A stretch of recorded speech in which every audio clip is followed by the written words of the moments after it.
Generals did call on the demonstrators to end their agitation, but that didn't happen. Now, others say that it won't go against one of its own. President Mubarak is, of course, a decorated military man. Soldiers stood by while pro- and anti-Mubarak protesters clashed in central Cairo last week. Well, Issam El-Arian is a spokesman and senior leader for the banned opposition group, the Muslim Brotherhood. He dismisses any talk of a coup by the army. It is a strange situation. Egyptian people are asking for real democracy. And the vice president said that the Egyptian people are not ready for democracy. Egyptian people need a civil state, democratic state. And the vice president is threatened by a coup d'etat, military coup d'etat.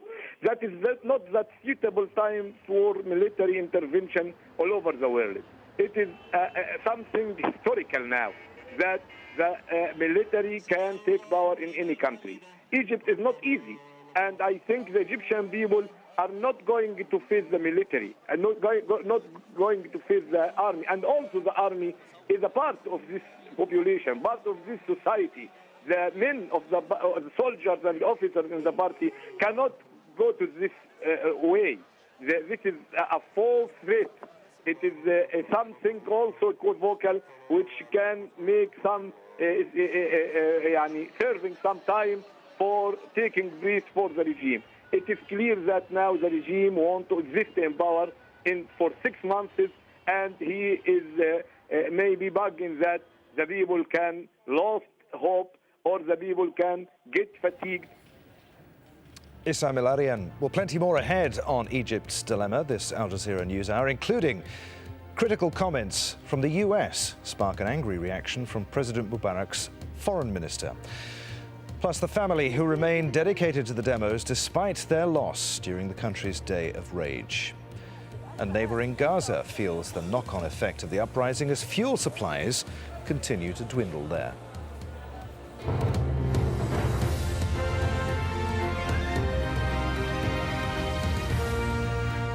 Italy's Prime Minister says that an attempt by federal prosecutors to put him on trial is a bid to topple his government. For more on that, let's cross to Felicity in London. Thanks for that, Adrian. Yes, lawyers have filed a request to try Silvio Berlusconi immediately on charges of abuse of power and having sex with an underage escort. But at a press conference on Wednesday, Berlusconi dismissed the allegations as a smear campaign. Lawrence Lee reports. He may be one of the great survivors, but there's no doubting Silvio Berlusconi has reason to worry.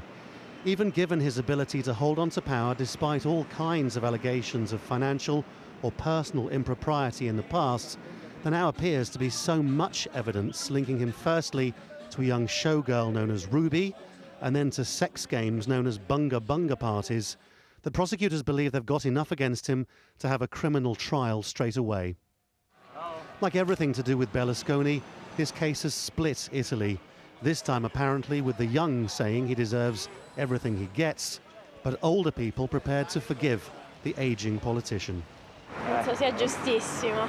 This is absolutely just. I think it's incredible that people still don't understand what kind of person he is. He must start paying the price for what he's done. The best thing would be for Berlusconi to resign and then a transitional government to come into work on electoral law. Well, he loves what he does. He should just do it a bit more cleverly, like many others do. Berlusconi's been lucky in that his opponents have been unable to capitalise on his problems in the past. Now, though, they smell blood. We want the judges to make the truth come out, and we want him to go to trial. That's the only thing we ask. Then, if he's innocent, God bless him, and in a couple of weeks, we will know the truth. Still, you don't get to hold on to power for as long as Berlusconi has without being able to face down unpleasant allegations. And so the obvious response has been to claim a smear campaign. It's just embarrassing. It's disgusting and shameful. The thing about these trials is that they're false trials. The accusations are completely without proof. Everyone knows that they're just about a negative media campaign. No doubt many people, not just in Italy, view Berlusconi as a misogynist and political dinosaur. All the same, he's been in court before. It'd be unwise to write him off just yet. Lawrence Lee, Al Jazeera. And joining us now to discuss this further is Leila Talani. She's an assistant professor of European politics at King's College based here in London. Thanks so much for coming in, Leila. Who's going to win here then? Is it going to be the president or the judiciary? Well, this is of course a battle, as you just said, and it's a battle which will go on for a long time. This is what I would say. Because obviously Berlusconi will not give up, and he's got no intentions whatsoever to give up. And his strategy is to drag it as long as possible for various reasons. First of all, because by dragging it, he can organize his defense. And as you know, he's got a pool of lawyers. And also because he just passed the law by which after 6 years for some crimes, the process is invalidated. So if you drag it long enough, maybe you can even invalidate it. But it's interesting, isn't it? Because he himself has been calling for a reform of the way the judicial system works in Italy, yet he's a man, of course, who's faced, what, something like 28 charges in 17 years. Is he in some ways correct that the judiciary does need to be reformed? Well, it depends, because the judiciary in Italy really needs to be reformed, but not by Berlusconi, because he's got a vested interest in reforming in the way he wants it to be. And you just said, if you got 28 trials or supposed trials or charges, or these kind of charges, by definition, you're not the right person to reform the judiciary, because you have a vested interest against the judiciary, or at least towards a certain outlook of the judiciary itself. So this is the typical kind of power struggle that goes on in Italy. And I would even say that the judiciary is playing the same. I'm not saying that it's not, but they have serious reasons in this case. The rest of the world looks on at what happens in Italian politics with extreme bemusement, I would say, certainly in the rest of Europe. Why does this man still remain so popular? Because he's not unpopular in Italy. Is it something to do with the fact that there isn't a credible political opposition or alternative for the Italian people? It might play it in two ways, because yes, I would say that the opposition isn't that strong at the moment, but at the same time, Berlusconi never lost his consensus. In no occasions, even when the opposition was stronger, and it must be said that the opposition has been in power for a couple of times already when Berlusconi was doing politics. So there has been a period in which the opposition was stronger, but Berlusconi gains consensus. So it must be something that resonates with the Italian, I don't know, mentality, culture, or some part of the Italian mentality and culture, because he's an elected leader. We cannot say he's not. So yeah, it's a democracy. It's a democracy. He's been elected, and the most incredible thing is he's still leading the polls, despite everything. So really, it must resonate somehow with the Italian mentality, and I cannot find any other explanation. Italian politics, never boring for sure. Leila Talani, appreciate it. Thanks so much for coming in. Thank you.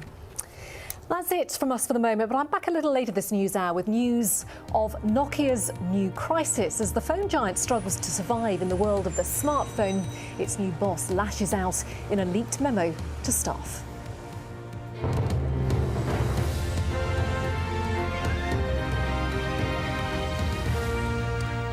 Jordan's King Abdullah has sworn in a new government. The reshuffle was prompted by protests calling for change in the country. They were inspired by the demonstrations in Egypt and Tunisia. Ex-Army Chief General Maruf Bakit becomes Prime Minister. He's been tasked with implementing new legislation. We are giving priority to political reform, probably to legislations that govern political life.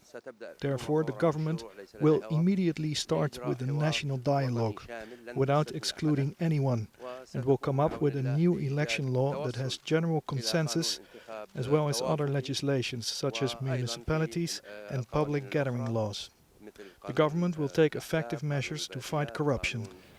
In South Sudan, a government minister has been shot dead at his office in the capital, Juba. His death comes just days after a referendum confirmed that South Sudan will become Africa's newest independent state. Jimmy Lamy was the Minister for Rural Development and Cooperation. Officials say that he was shot dead by his brother-in-law. A security guard was also killed. Saudi Arabia's oil reserves aren't as big as people think. That's according to the latest US diplomatic cables released from WikiLeaks. American officials are apparently very concerned about how much the country actually has and how that will impact on the price of a barrel of oil. Imran Khan reports.